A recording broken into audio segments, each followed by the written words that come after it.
Baguhang singer ipinalit ni Kobe Paras kay Kylene Alcantara. Umiinit ang balita sa social media ngayon matapos madawit ang isang bagong pangalan sa likod ng napapabalitang hiwalayan nina Kobe Paras at Kylene Alcantara. Ayon sa mga tsismis na kumakalat online, may isang female singer na di umano'y bagong nililigawan o karelasyon ni Kobe, at siya raw ang itinuturong dahilan ng paghihiwalay ng dating magkasintahan. Bagamat wala pang malinaw na kumpirmasyon, mabilis na umingay ang pangalan ni Raila Tom Akin, isang baguhang mang-aawit, matapos mapansin ng ilang netizens ang tila magkatulad na lokasyon ng kanyang Instagram post at ni Kobe Paras. Pareho raw silang nasa Bali, Indonesia sa parehong panahon, ayon sa mga obserbanteng social media users.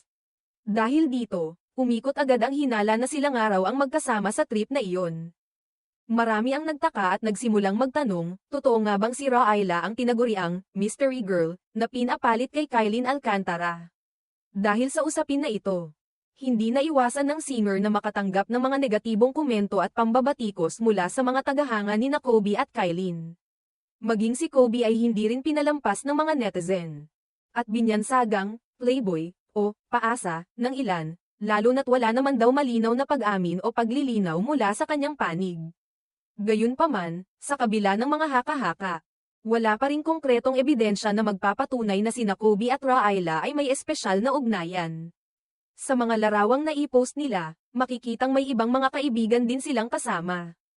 Maaaring coincidence lang na pareho silang nasa Bali, o maaaring may mas malalim na kwento sa likod nito, ngunit hanggat walang opisyal na pahayag mula sa dalawa, mananatiling haka-haka lang ang lahat, ayon sa ilang source. Tila ayaw pang magsalita ng magkabilang panig. Si Kylene ay nananatiling tahimik sa issue, habang si Kobe ay hindi pa rin nagbibigay ng opisyal na reaksyon.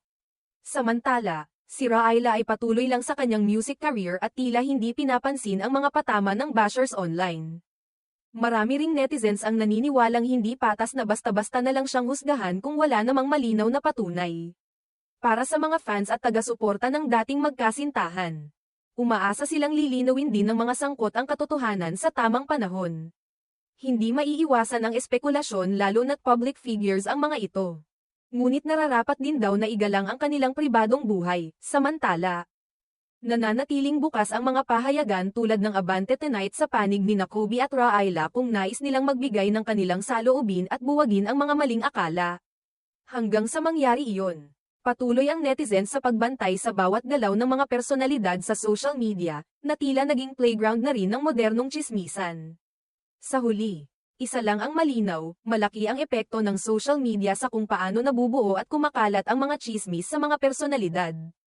At sa ganitong panahon, mahalagang alalahanin ng publiko ang halaga ng responsableng pagbabahagi at pakikialam sa buhay ng iba.